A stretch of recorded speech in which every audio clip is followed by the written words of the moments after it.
কিন্তু তাবারুক, সে তাবারুক আর হচ্ছে কোথায়? সে তাবারুক আর হচ্ছে কোথায়? আগের সময় তাবারুক খেয়ে প্রচুর মানুষের বিমার ভালো হয়ে গেছে।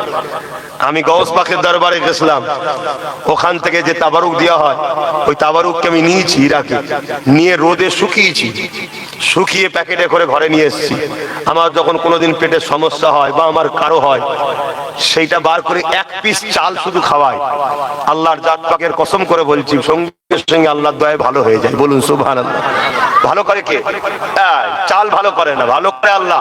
কিন্তু আল্লাহর বন্ধুর উপরে আমার যে মহব্বত, এই মহব্বতের কারণে আল্লাহ বন্ধুর শানকে বাড়াবার জন্য আমাকে ভালো করে আল্লাহ। জিনিসটাকে একটু বুঝতে হবে। বেশাক শেফা দেনেওয়ালা আল্লাহ। গাছ গাছারি বিভিন্ন কিছু দিয়ে ওষুধ করেছে, সেই ওষুধ খেয়ে আমরা ভালো হচ্ছি না, হয় না? তো গাছ টাছ কি ভালো করে নাকি? ভালো তো আল্লাহ করে। তাহলে একটা গাছকে ভালোবাসেন, আল্লাহর ওলিকে ভালোবাসবেন না? একটা গাছকে বিশ্বাস করে, আল্লাহর ওলিকে বিশ্বাস করবেন না? এই হচ্ছে ব্যাপার। যাক, শীতের সময় বেলা একেবারে কম, আর বেশি অন্যদিকে যাচ্ছি না। আসুন, আমি আবার বলছি, আপনাদের এই গ্রামে যদি জলসার মুখাপেক্ষী কিন্তু আমি নয়। ওয়াম্মা বিনিআমাতি রাব্বিকা ফাহাদ্দিস, আল্লাহ শুকরিয়া আদায় করে বলছি। কিন্তু জলসা করেন আল্লাহকে খুশি করার জন্য, জলসা করেন নবীকে খুশি করার জন্য। জলসা হবে আল্লাহ ও রাসূলের পক্ষে, আল্লাহ ও রাসূলের বিরোধী যা তাদের বিরুদ্ধে যদি কথা বলার ক্ষমতা থাকে, জলসা করেন। আর না হয় ওই শুধু বাবারা বাবারা বাবারা করে ও কিচ্ছু হবে না, কিচ্ছু হবে না। আমার রাসূল পাক সাল্লাল্লাহু আলাইহি সাল্লামের মিশনটা কি ছিল? নবীর মিশন ছিল অন্যায়, অত্যাচার, জুলুম, মিথ্যা, রাহাজানি, সমস্ত পাপাচার, জুলুমকে খতম করে এই জমিনের উপরে ন্যায়, সত্য, ইনসাফ, ইনসানিয়াত, তাওহীদের বাণীকে প্রতিষ্ঠিত করা। জোরে বলুন সুবহানাল্লাহ। আজকে চারিদিকে ইসলামকে মিটাবার ষড়যন্ত্র চলছে না চলে না? প্রতি রাত্রে লাখ লাখ জলসা হচ্ছে। কটা জলসা ইসলামকে বাঁচাবার কথা হয়, ইসলাম বিদ্বেষীদের বিরুদ্ধে কথা হয়? কটা জলসা? শুধু কেসা কাহিনী বলে গিয়ে হই হই হই করে চলে যায়। কথা বুঝে আসছে? এবারে সেই জায়গায় তখন যে ভালোবাসে তার কাছেও ভালো, আর যে বিরোধী সেও মুনাফিক, তার কাছেও সে ভালো। আর যখন হক কথা কেউ বলবে, তখন মুনাফিকের কাছে খারাপ হয়ে যাবে। প্রতি বছরের না এবছরও আপনাদের গ্রামে কোরআন, সুন্নাহ, ইজমা, কিয়াস তথা আহলে সুন্নাত ওয়াল জামাআতের মাসলাক, আকীদা, মতাদর্শের মানুষদের পরিচালনায় একটা দ্বীনি মাহফিল আপনারা করেছেন। এই খাটাখাটনি জীবন, ব্যস্ততার জীবন, সময় পাওয়া যাচ্ছে না। এর মধ্যে দিয়েও দুপুরে খাওয়া দাওয়ার পর একটু শীত ঘুম অনেকে দেয়, সেগুলো ছেড়ে দিয়ে আপনারা যারা এই পবিত্র মাহফিলে এসেছেন, আল্লাহর কাছে শুকরিয়া আদায় করি। আল্লাহ এনেছেন, বলি আলহামদুলিল্লাহ, এবং দোয়া করি আল্লাহ আমাদেরকে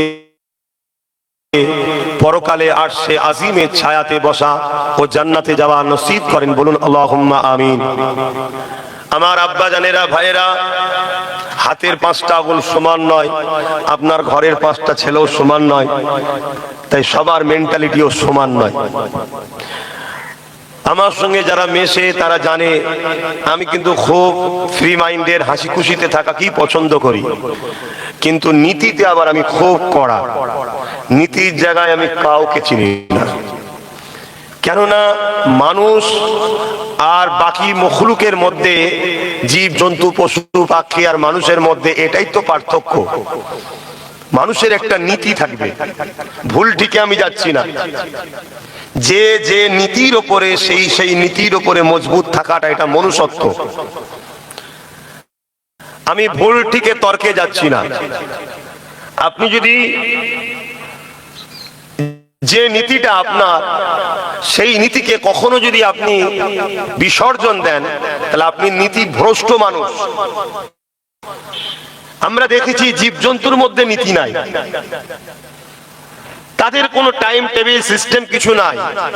মানুষের একটা নীতি থাকবে। যদি আপনি ভুলের ওপরে হন, তাও ভুলের ওপরও একটা নীতি থাকে। তাহলে আজকে আমরা যারা ইসলামের অনুসারী, আমাদেরও তো একটা নীতি আছে, এবং সেই নীতির ওপরে আমাদের মজবুত কট্টর হওয়া দরকার আছে না? না, আজকে অনেক মানুষ আছে হিন্দু ধর্মের, খ্রিস্টান ধর্মের, আদিবাসী, সাঁওতাল, তাদের একটা নীতি আছে, তারা সেই নীতির উপরে কিন্তু মজবুত থাকে। এটা মানুষ হিসাবে হওয়া দরকার, আমি ভুল ঠিকে যাচ্ছি না। তা আমরা যদি মুহাম্মদ সাল্লাল্লাহু আলাইহি ওয়াসাল্লামের উম্মত হই, আমরা যদি রাসূলকে রাসূল বলে মানি, আহলে সুন্নাত ওয়াল জামাআতের আকীদার মানুষ হই, তাহলে আমাদেরও তো একটা নীতি থাকা দরকার। এজন্য আমি প্রথম থেকেই বলি, আজও বলছি, আমি পছন্দ করি থাক নীতির সঙ্গে যেন এক মেলে। এজন্য আমি প্রথমে মেলাগুলোকে বন্ধ করব বলে দিনে জলসা করেছিলাম। আলহামদুলিল্লাহ 100% বন্ধ না করতে পারলো, অহংকার করছিনি, আপনার এই ছেলে, আপনার এই ভাইটার দ্বারা এই বাংলায় 60% মেলা আলহামদুলিল্লাহ জলসা কেন্দ্রই বন্ধ করে দিয়েছি, আলহামদুলিল্লাহ। আগে বলুন তো জলসাগুলোকে কেন্দ্র করে কি হতো? আগে বলুন তো 7-8 বছর আগে যুবকরা জলসায় বসতো? ওই পাড়ার মুরব্বীগুলো আর মধ্যবয়স্ক কিছু লোক মাহফিলে বসতো, আর ঠিক খানা দিবার যখন সময় হতো তখন বাকি সব ভিড় করতো। এটা ঘটতো না ঘটতো? বলুন, আমি ভুল বললে বলুন। কিন্তু এই মেলায় বাকি সবাই হই হই করতো। আমার যদি 100টা জলসা হয়, তার মধ্যে 80 থেকে 85টা জলসায় কোনো তাবারুক থাকে না। আমি এগুলো বারণ করি, এগুলো করি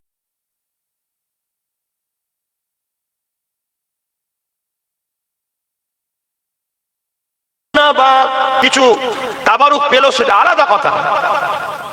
তাই যারা আসবে তারা ঠিক তাবারুক থাকলেও আসবে, না থাকলেও আসবে, এরা হলো নীতিওয়ালা লোক। যে আমার কাছে তাবারুকটা বড় কথা নয়, আমার কাছে বড় কথা হলো আল্লাহ রসুলের কথা শুনবো। এজন্য আমি যেমন মেলাটাকেও বিরোধী করে বন্ধ করেছি, ঠিক তেমন তাবারুককেও বহু জায়গায় বন্ধ করে দিয়েছি। তাহলে তাবারুকের বিরুদ্ধে আমি না, আমি বিরুদ্ধে নয়, কেন আমার বাড়িতেও কোন তাবারুক করিত। তাহলে প্রতিটা জিনিসের সিস্টেম তৈরি করতে হয়। আল্লাহ রসুল প্রথম বললেন জিয়ারত, কবরের ধারে তোমরা যাবে না, কবরের কাছে যাবে না, জিয়ারত বন্ধ। রাসূলুল্লাহ বললেন জিয়ারত বন্ধ। তারপরে যখন সমস্ত জিয়ারত বন্ধ হয়ে গেল, আল্লাহ নবী তাদেরকে শিক্ষা দিলেন যে কবরের কাছে যাবে, এই এই নিয়ম পদ্ধতিতে যাবে। কবরের কাছে গেলে তোমার মরণের কথা মনে পড়বে, আখিরাতের কথা মনে পড়বে, সবকিছু সিস্টেম শিখিয়ে তারপরে রাসূল বললেন যাও। তাহলে আমরা তো সেই নবীর ওয়ারিস, আমরা তো সেই নবীর উম্মত। আমরাও যখন দেখবো জলসাকে কেন্দ্র করে উপকারের থেকে ক্ষতি হচ্ছে, তখন পদক্ষেপ নেওয়া দরকার আছে না? না, তাই পদক্ষেপ নিতে হবে। তো ভাইয়ের আমার, আমি আরো একবার কথা বলছি, নীতি দরকার আছে। এটা নীতি হওয়া দরকার যে আল্লাহ ও রসুলের নয়, আমি তার নয়, এটা হচ্ছে নীতি। এই নীতিতে কোনোদিন যদি বাপের সামনে আপনার আল্লাহ ও রসুলের মোকাবেলা এসে যায়, খুব ভালো করে বুঝবেন শরিয়তকে। ধরুন এমন একটা কাজ আপনার বাপ আপনাকে করতে বলছে, যে কাজটা আল্লাহ ও রসুলের বিরুদ্ধে, আপনি যদি নীতিওয়ালা সত্যি হন, তাহলে আপনি বাপের ওই কথাটাকে শুনবেন না, যে না আপনি আব্বা হন, সম্মান করছি, তা বলে আমার নীতি আল্লাহ রসুল তেনার বিরুদ্ধে যখন কথা যাচ্ছে, আপনি বাপ হলো আপনার এই কথাকে মানতে পারলাম না। এটা হবে নীতিওয়ালা মানুষের আদর্শ। আপনি যদি নীতিতে আল্লাহ রসুলকে মানেন, তাহলে কোনদিন এমন একটা কাজ আপনার মা আপনাকে করতে বলছে, যে মায়ের পায়ের তলায় আল জান্নাতু তাহতা আকদামুল উম্মাহাত, যে মায়ের পায়ের তলায় আল্লাহ রসুল বলছেন জান্নাত, সেই মাও যদি কখনো আপনাকে এমন একটা কাজ বলে যে কাজটা আল্লাহ রসুলের বিরুদ্ধে যাবে, আপনি যদি ওই জায়গায় মা বলে তার কথাকে মেনে নেন, অন্য কেউ হলে মানতাম না, তার মানে আপনি নীতিওয়ালা মানুষ নয়, নীতি ভ্রষ্ট মানুষ।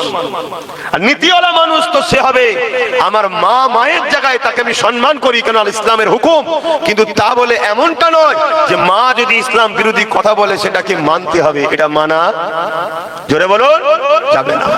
কেন? মা বাপ সম্মানের জিনিস, মা বাপ আদবের জিনিস, মা বাপ ভালো ভালোবাসার জিনিস, মা বাপকে পিয়ার করতেই হবে।